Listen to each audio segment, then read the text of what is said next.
নমস্কার বন্ধুরা, তোমার সবাই কেমন আছে? আমি ভালো আছি। দেখো আমি কী করে যাচ্ছি। দেখো খিচুড়ি বানিয়েছি, লেবু আছে, ডিমের অমলেট আছে, বেগুন ভাজা আছে, পটল ভাজা আছে, আলু ভাজা আছে। খিচুড়িটা ফোড়ন দিয়েছি, দিয়ে তেজপাতা দিয়েছি, শুকনো লঙ্কা ফোড়ন দিয়েছি, তার পেঁয়াজ ফোড়ন দিয়েছি। আমি দেখো লঙ্কা নিয়েছি, দেখো কতগুলো। এই লঙ্কা গোটা মাখবো, খিচুড়িতে খাবো, আমিও তাই নিয়েছি। আমার ছেলে কোথায় দিয়েছি। আর একজনা খাবে না, সে বসে আছে, পরে খাবে। সে রান্না করে অল্প করে খেয়েছে বলে বলে এখন খাবো না, আমার পরে খাবো। তোমার ভিডিও দেখতে থাকো, ভালো লাগলো। দেখো আমরা খাচ্ছি। জল, বাবাই জল নেই।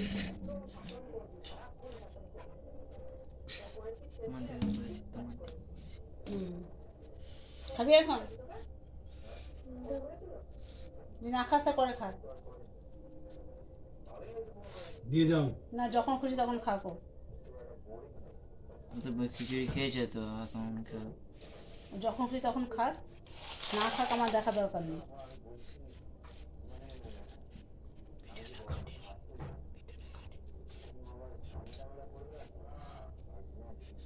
মেঘও ডাকছে, ভালোই মেঘ হচ্ছে, বৃষ্টি টুকটুক করে হলো, খাওয়ার পর আর হলো না বৃষ্টি।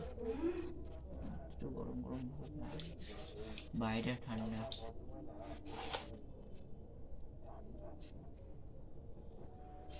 মুসুর ডাল দিয়ে ভালো লাগে, এই মুগ ডালে ভালো লাগে না, ছোলা মটর দিয়ে ভালো লাগে না। রায়দিঘিতে শীতলা পুজোতে আমার যা খুব ইচ্ছে ছিল, মেলা বসেছে, মেলা বসে জানি তো, আমার যা খুবই ইচ্ছে ছিল, কিন্তু মেলা বসতে শুধু আমরা যেতে পারলাম না বৃষ্টির মেঘের জন্য। এমনি তো বিদ্যুৎ চমকালে ভয় লাগে, আমার মেঘ ডাকলে ভয় লাগে, যার জন্য আমি বাজারে গেলাম না, সুধা দিদির বাড়িতে গেলাম না, এলআইসি টাকা দেবো, সেখানে আমি কিছু ব্যবস্থা করতে পারলাম না। চলো লেবুটা নাও, ভালো লাগবে।